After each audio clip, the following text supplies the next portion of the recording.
Hanover Square Press and Harper Audio present A Gentleman from Japan, the untold story of an incredible journey from Asia to Queen Elizabeth's court, by Thomas Lockley, read by Gary Furlong. For Andrew and Carol.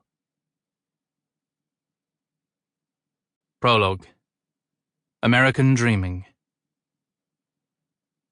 Thomas Cavendish, High Marshal of the Roanoke Expedition, courtier to Elizabeth I of England, squire of Grimston Hall in the county of Suffolk, and sometime Member of Parliament for the Dorset constituency of Shaftesbury, stood on a narrow beach at Roanoke in the North American land of Wingandacoya. It was August 25th, 1585. Waves brushed softly upon the gently sloping golden beach before a rushing retreat back to sea, and a soft breeze ruffled the Englishman's curly blonde locks. His small ship of 50 tons, Elizabeth, bobbed in the narrow channel before him. She was in good repair, and ready to depart. The tons were full of sweet local water, and there was ample food for the voyage home. But her hold, where plundered booty should have lain, was bare. Only a few rough English ballast stones would make an unplanned return journey back across the Atlantic. The stones should have been staying in Wingandacoya. New World riches should have been there in their stead. He would lose money on this voyage, his first. But it wasn't a complete failure. The 24-year-old Cavendish had gained valuable experience in the veritable Garden of Eden that was the New World. Perhaps most important for the action-seeking young nobleman was his first taste of blood during the capture of 2 Spanish vessels and the destruction of a Native American village. The adrenaline and fire of battle had awakened in him a lust for adventure. Cavendish's compatriots believed that Wingandacoya was the godliest soil under the cope of heaven, so abounding with sweet trees that bring sundry rich gums, grapes of such greatness, and so fruitful and good that England is not to be compared to it. The inhabitants wanted for nothing. Their lands were wealthy in resources. So different to Cavendish's homeland, which, as Queen Elizabeth bemoaned, lacked merchandise and fruit.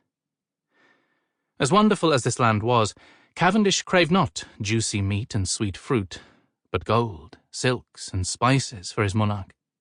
Such wealth for the Queen would mean honour for him, and a place among the immortals of the age. Mere money could not buy such status, unless it were accompanied by glorious deeds and death-defying spectacle. Elizabeth demanded such lengths of her subjects. She barely raised an eyebrow if it was not forthcoming. Cavendish's first step had been to name his ship for her. Now he gazed at the sleek wooden vessel preparing to traverse the treacherous channels, sandbanks, and low-lying islands that lay before the open sea. Boat crews stood too, oars and tow-lines ready to tug Elizabeth until she could unfurl her sails in safety. They needed no repeat of the near wreck which their companion Tiger had suffered on arrival 2 months previously. Cavendish turned and looked up contemplatively to the scrubby tree line at the top of the beach. The inhabitants were few, but the distances vast in this new world. One day, perhaps, in the near future, if it could be planted with people, their sweat and blood would provide wealth for England. But that path was not for him.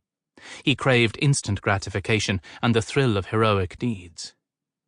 Wingandacoya, soon to be named Virginia for the unmarried English queen by another fawning courtier, Sir Walter Raleigh, could not provide that. Glamour would have to be sought elsewhere, somewhere no other Englishman had been. That place would also need ready access to riches and someone, preferably Spanish, to plunder them from.